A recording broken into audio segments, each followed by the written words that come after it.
Welcome to the Art Channel. In this film we're visiting Tate, Britain to see an exhibition called Van Gogh and Britain. The exhibition explores Van Gogh's time and his relationship with London, where he lived for several years in the 1870s. Before he became a painter, he worked for an art dealer and later on worked for the church and also as a teacher. So this is really a period of time where he's trying to discover who he is as a young man and a painter. And the exhibition also establishes the influence of Van Gogh on a whole generation of British painters. And so it's part of a series of shows that Tate Britain has staged looking at the impact of major continental modernist painters and artists on British art and culture. Here we see Van Gogh's rendition of Prison Exercise, this exercise yard, this incredibly claustrophobic space. And it's based very closely on his observations of a Gustave Doré print, which is in turn based on Newgate Prison. I think it's really vital to remember that Van Gogh is interested and appalled and fascinated by social conditions. He's come to this huge buzzing city. He's interested in how people live and inequities. He's reading Victor Hugo and Dickens while he's in London. So he's engaged with what's going on around him.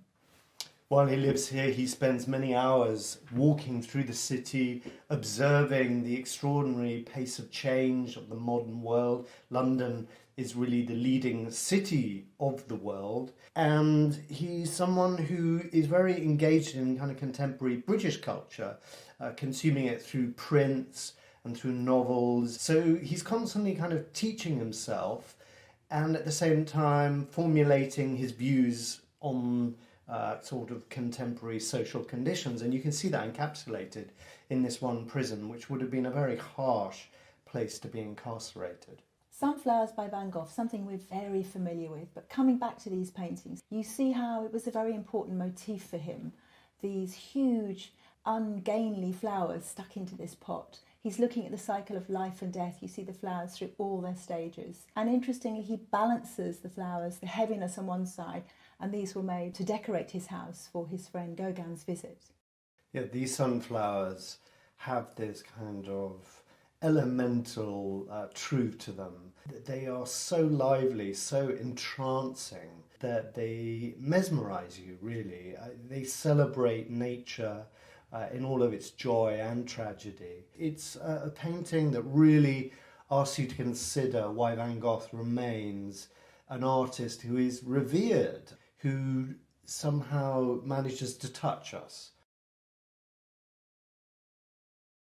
We're looking here at one of many self-portraits. Van Gogh is famous for his self-portraits, and we are still completely fascinated by Van Gogh and his, I think, relationship with us and his relationship with painting and his struggles. And so these self-portraits are always still very engaging and very visceral. And here we see a typical self-portrait of his, a three-quarter profile, cropped in this very lively surface of paint.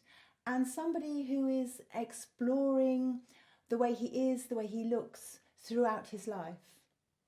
Yes, there are two self-portraits in the exhibition, one of 1887, an earlier one, which is very sort of jaunty. It sort of illustrates his confidence as an artist, as a maverick, as a visionary, and there's an extraordinary kind of handling of the paint. And he's wearing a tie in this early portrait. Later, in 1889, you can see over the passage of 2 years, he's become almost emaciated, he's gaunt, you can see his mental struggles, but he still presents himself as an artist, holding his brushes and a palette. I think when I look at the Van Gogh paintings, you know, we come back to them time and time again, but they are, as you say, that the brushwork is amazing and they are constructed, they're built, they almost feel like somebody making sculpture.